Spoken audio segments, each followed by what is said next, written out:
Hey guys, we're going to do some geometry practice.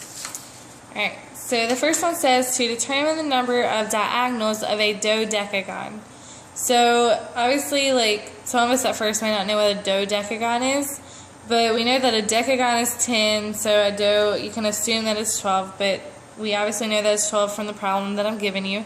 But what I did to start with was I set up a table to show the number of diagonals, because this problem isn't testing to see if you know your shapes, but rather testing to see if you know the theory behind the shapes. So right here I have a triangle has 3 sides and there's 0 diagonals in it. Well, a square has 4 sides and has 2 diagonals in it from corner to corner.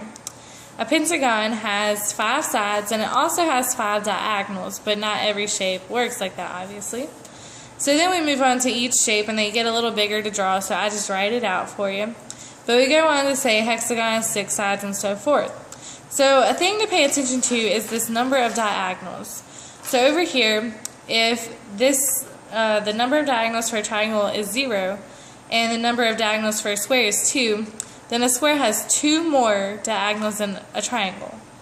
Well then, if we look at the number of diagonals in a square compared to a pentagon, the pentagon has 3 more than the square. So we're counting up 2, 3, 4 for this one, because a pentagon has 5 diagonals whereas a hexagon has 9, so it has 4 more. A heptagon, which is 7 sides, has 5 more sides than a hexagon.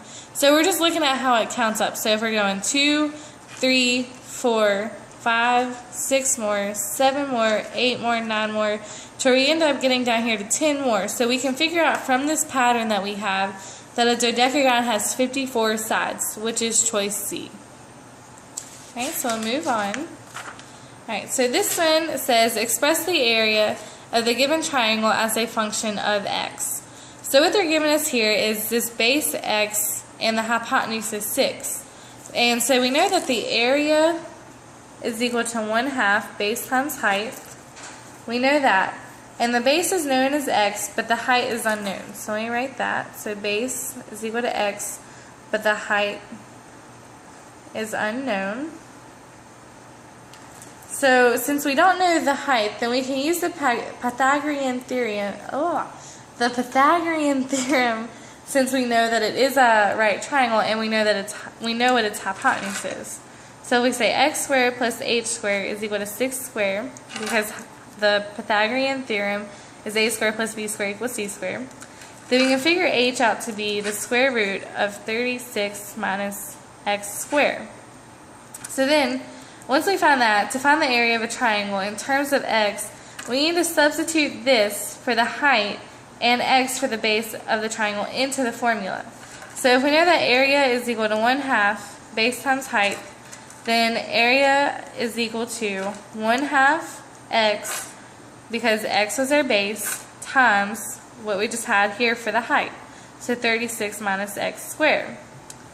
So then that then gets us down to x is, basically we're simplifying this and just putting the 2 onto the bottom.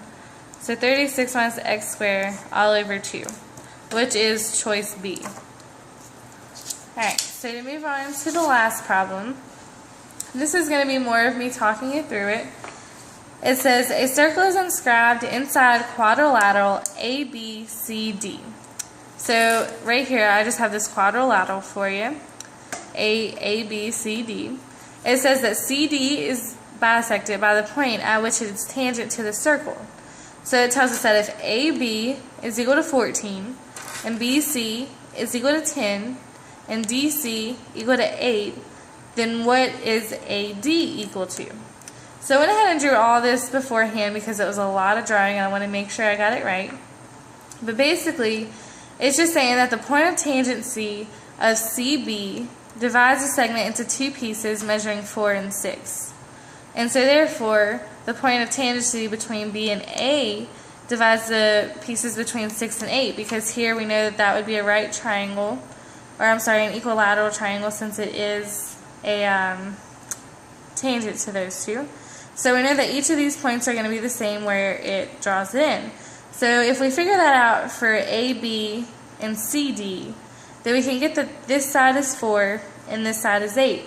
So therefore, we just have to add 8 and 4, which gives us 12. So AD equals 12, which is choice C.